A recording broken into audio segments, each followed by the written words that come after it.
दुनिया में एक ऐसा समुदाय है जिसका प्रकृति से प्यार मतलब बेमिसाल है। ये कहानी है विश्नोई समुदाय की। ऐसे लोग जो सदियों से, सचमुच सदियों से पर्यावरण को बचाने के लिए अपनी जान तक देते आए हैं। चलिए उनकी इस कमाल की यात्रा को जानते हैं। जरा सोचिए, लोगों का एक समूह एक पेड़ को बचाने के लिए उससे चिपक कर खड़ा हो जाए। सामने कुल्हाड़ी है पर उन्हें कोई परवाह नहीं। नहीं, ये कोई फिल्मी कहानी या कोई लोक कथा नहीं है। ये विश्नोई समुदाय की असलियत है, एक जीती जागती हकीकत। उनकी कहानी, उनका त्याग, उनका प्रकृति के लिए प्यार सच में हम सबको सोचने पर मजबूर कर देता है। तो इस समुदाय की पहचान ही यही है, प्रकृति के लिए उनका गहरा समर्पण। लेकिन सवाल यह है कि ये अटूट रिश्ता ये शुरू कैसे हुआ।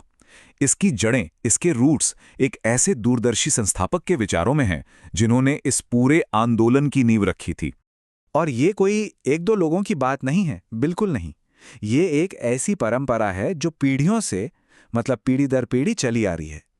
सोचकर देखिए, सैकड़ों लोगों ने पेड़ों और जानवरों को बचाने के लिए खुशी खुशी अपनी जान दे दी। ये बलिदान उनकी जिंदगी का एक अहम हिस्सा बन गया। तो आखिर ऐसी क्रांतिकारी सोच के पीछे थे कौन? इस पंथ के संस्थापक थे गुरु जंभेश्वर, जिन्हें लोग बड़े प्यार से जांभोजी कहते हैं। चलिए उनकी कहानी से ही इस पूरे आंदोलन की शुरुआत को समझते हैं। जांभोजी का जीवन लगभग 85 साल का था और इन 85 सालों में उन्होंने एक क्रांति को जन्म दे दिया। 1451 में उनका जन्म हुआ। फिर सिर्फ 34 साल की उम्र में यानी 1485 में उन्होंने विश्नोई पंथ की स्थापना की। कमाल है ना? उनकी बाकी की जिंदगी अपनी शिक्षाओं को फैलाने में भी थी और 1536 में उन्होंने इस दुनिया को अलविदा कह दिया। तो उनकी कहानी शुरू होती है राजस्थान के पीपासर गांव से। यहीं पर लोहटजी पवार और हांसा देवी के घर उनका जन्म हुआ था। और पता है, ये वही जमीन थी जिसने उनके विचारों को एक आकार दिया, एक रूप दिया और उन्हें प्रकृति के इतना करीब लाया। तो सवाल ये उठता है कि जांभोजी ने अपने इन विचारों को, इतने शक्तिशाली विचारों को एक आंदोलन में कैसे बदल दिया। बस यहीं से विश्नोई पंथ की शुरुआत की कहानी शुरू होती है। इतिहास का एक बहुत बड़ा टर्निंग पॉइंट। साल था 1485, जगह थी बीकानेर के पास समरथाल। उसी धरती पर जांभोजी ने अपने सारे अनुयायियों को इकट्ठा किया और यहीं इसी जगह पर उन्होंने एक ऐसे समुदाय की नींव रखी जो आने वाली सदियों तक प्रकृति का संरक्षक बनने वाला था। और ये नंबर 29, ये नंबर ही इस पूरे आंदोलन का आधार है, क्योंकि जांभोजी ने 29 नियम बनाए और जो लोग इन नियमों को मानते थे वही कहलाए विश्नोई, मतलब 20 और 9। और इन सिद्धांतों में सबसे ऊपर, सबसे महत्वपूर्ण था पर्यावरण की रक्षा और सभी जीवों के लिए दया।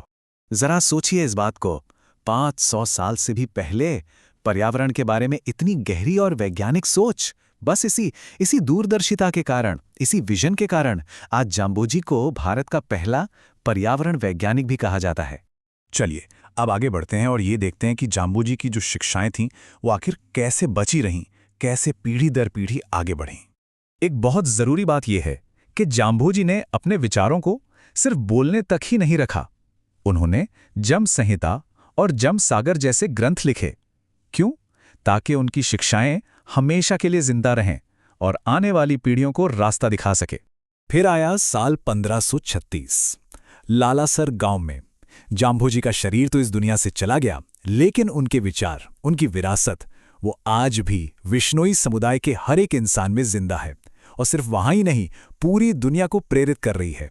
उनके प्रभाव की गहराई का अंदाजा आप इस बात से लगा सकते हैं कि उनका जो समाधि स्थल है, जिसे मुकाम कहते हैं, वो आज विश्नोई समुदाय के लिए सबसे बड़ा, सबसे पवित्र तीर्थ स्थल है। ये सिर्फ एक स्मारक नहीं है, ये उनके अमर सिद्धांतों का, उनके उसूलों का एक जिंदा प्रतीक है। तो अब सबसे बड़ा सवाल ये है, सदियों पुरानी ये शिक्षाएं, ये सब बातें आज के समय में कितनी प्रासंगिक हैं? क्या उनका दर्शन आज की दुनिया को कोई नया रास्ता दिखा सकता है? और इसका जवाब बिल्कुल साफ है। विश्नोई समुदाय के सिद्धांत सिर्फ इतिहास का हिस्सा नहीं है। आज जब पूरी दुनिया क्लाइमेट चेंज और पर्यावरण संकट का समाधान ढूंढ रही है, तब ये सदियों पुराने विचार हमें एक सीधा, सच्चा और असरदार रास्ता दिखाते हैं।